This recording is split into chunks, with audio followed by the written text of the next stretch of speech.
দীর্ঘদিন ধরে প্রাথমিক বিদ্যালয়ে ধর্মীয় শিক্ষকের অভাব প্রকট আকারে বিদ্যমান।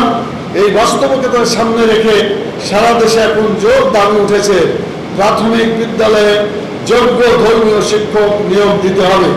শিক্ষার্থীদের অন্তরে নৈতিকতা, চারিত্রিক দৃঢ়তা, সঠিক মূল্যবোধ প্রতিষ্ঠার লক্ষ্যে এবং শিক্ষার্থীদের সঠিক পথে গড়ে তুলতে অবিলম্বে ধর্মীয় শিক্ষক নিয়োগের দাবিতে সরব হয়েছে শিক্ষা মহল। বাংলাদেশের প্রাথমিক বিদ্যালয়ে দীর্ঘদিনের শূন্যতা পূরণে এবং শিক্ষার্থীদের নৈতিক শিক্ষা ও চারিত্রিক গঠনে ঘাটতি মেটাতে এই নিয়োগ এখন সময়ের দাবি। আন্তর্জাতিক প্রেক্ষাপটে ইন্দোনেশিয়া, মালয়েশিয়া, পাকিস্তান, ব্রুনাই, ফিনল্যান্ডের মতো দেশগুলোতে প্রাথমিক স্তরে স্বতন্ত্র ধর্মীয় শিক্ষক নিয়োগের প্রচলন রয়েছে। এই দেশগুলির শিক্ষা ব্যবস্থা প্রমাণ করে যে নৈতিক এবং ধর্মীয় শিক্ষা শিক্ষার্থীদের সামগ্রিক বিকাশে অপরিহার্য।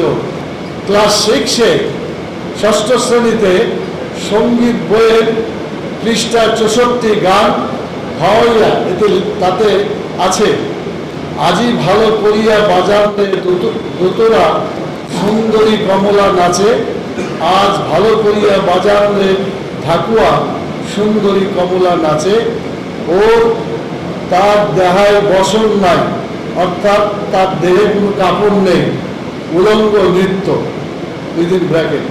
7ম শ্রেণীর গানের বই লেখা আছে, নাচন দেখি বালা নাচন দেখি, নাচন নয়নে নয়নে মিলিয়া গেলে শরমের রক্ত লাগে গালে।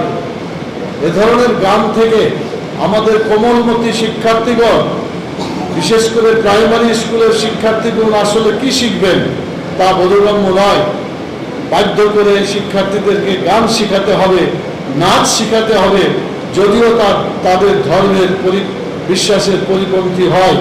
এটি স্পষ্ট ধর্মীয় স্বাধীনতার পরিপন্থী, যেটা সাংবিধানিক পরিপন্থীও বটে। শিক্ষার মতো গুরুত্বপূর্ণ বিষয় সংস্কারের বিশেষ উদ্যোগ গ্রহণ করার পরিবর্তে তারা আমাদের জায়গায় ধর্মীয় শিক্ষক বা ইসলামী শিক্ষার নীতিমালায় শিক্ষক নিয়োগের পরিবর্তে তারা নাচ গান এই সমস্ত শিক্ষা নিয়োগের জন্য তারা প্রাথমিকভাবে নির্দেশনা দিয়েছে।